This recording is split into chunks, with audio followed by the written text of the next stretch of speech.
কচি কবুতরের মাংস, তাও যদি হয় কচি লাউ দিয়ে রান্না, তাহলে কেমন লাগতে পারে বলেন তো? তাহলে তো খাবারটা একেবারে জমেই যায়, তাই না? তো কচি লাউ দিয়ে আর কচি কবুতরের বাচ্চা দিয়ে সুন্দরভাবে আজকের রেসিপিটা আপনাদের সঙ্গে শেয়ার করতে চলে আসলাম। আসসালামু আলাইকুম, সবাই কেমন আছেন? আশা করি সবাই অনেক বেশি ভালো আছে। একবারে বাজার থেকে কচি লাউ কিনে নিয়ে আসছে, সাথে 2টা কবুতর।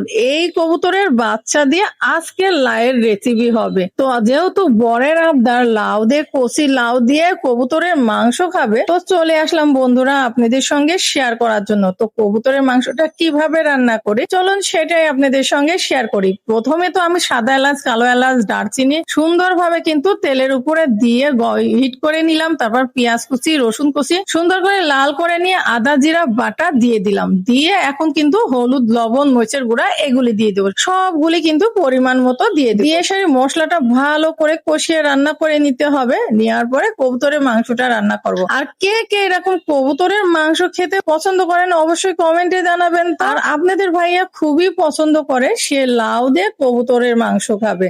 আর সেটা যদি হয় কচি কবুতরের বাচ্চা, তাহলে তো তার কথাই থাকে। আমিও চলে আসলাম তার পছন্দের আবদারের রান্না করার জন্য। এই তো আপনাদের সঙ্গেও শেয়ার করলাম। কেমন লাগে বন্ধুরা অবশ্যই কমেন্টে জানাবেন। আর আপনারা পছন্দ করেন কিনা সেটাও কিন্তু কমেন্টে জানাবেন। কবুতরের মাংস কিন্তু বেশ ভালো লাগে, আপনাদের ভালো লাগে না? অবশ্যই কমেন্টে জানাবেন। এই তো কথা বলতে বলতে মশলা কিন্তু সুন্দরভাবে কষিয়ে নেওয়া হয়ে গেছে। একটু ঝাল ঝাল করে আছে কবুতরের মাংসটা রান্না করব। তো দেখুন মশলাটা কিন্তু একবারে সুন্দরভাবে কষে নেওয়া হয়ে গেছে। আর আমি কিন্তু আজকে ম্যাজিক চুলাতে রান্না করছি। আর এই তো কবুতরের মাংসগুলি সুন্দরভাবে দিয়ে দিলাম মশলার মধ্যে, দিয়ে সুন্দরভাবে নেড়ে চেড়ে মশলাটা লাগিয়ে নিচ্ছে। আর মাংসটা একবারে সুন্দর করে কষিয়ে রান্না করে নিব। আর রান্না করার পরে আপনাদের সঙ্গে শেয়ার করব কিভাবে লাউটা দিয়ে দিচ্ছি। আর লাউটা কিন্তু আমি আলাদা করে সিদ্ধ করে রেখে দিয়েছি। আর এই তো মাংসটা কষিয়ে রান্না করার পরে একবারে লাউটা দিয়ে দেবো। মাংসটা দেখুন কত সুন্দর একটা কালার এসেছে, দেখতে কিন্তু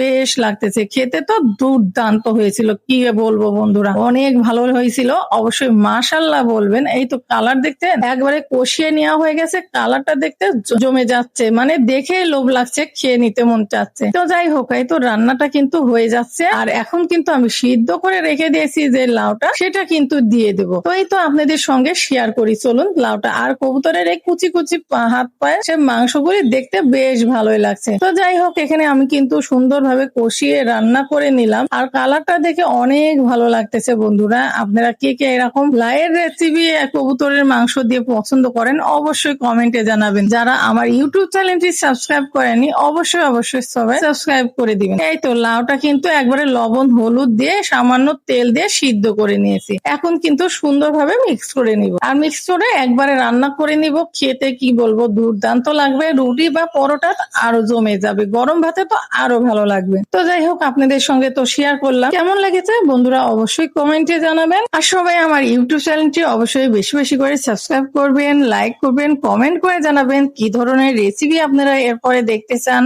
অবশ্যই কমেন্ট করবেন, তাহলে আপনাদের মাঝে নতুন নতুন রেসিপি নিয়ে আসতে আমার উৎসাহ পাবো। তো যাই হোক, আপনাদের সঙ্গে সেই ধরনের রেসিপিও নিয়ে আসতে পারবো, আপনারা কিরকম রেসিপি দেখতে চান। তো যাই হোক, বেশি কথা না বাড়িয়ে দেখিয়ে দিলাম এক ঝলক খেয়ে। দেখুন কত সুন্দর মাশাআল্লাহ কালার হয়েছে, খেতেও কিন্তু লোভনীয় হয়েছিল, অনেক ভালো হয়েছিল। তো বন্ধুরা আপনাদের যদি লোভ লেগে থাকে অবশ্যই অবশ্যই বাজার থেকে কবুতর কিনে নিয়ে এসে লাউ দিয়ে এভাবে রান্না করে খেয়ে নিবেন, অনেক বেশি ভালো লাগবে। তো আজকের মতো বিদায় নিচ্ছি, সে পর্যন্ত সবাই ভালো থাকবেন, সুস্থ থাকবেন। আল্লাহ হাফেজ, আসসালামু আলাইকুম।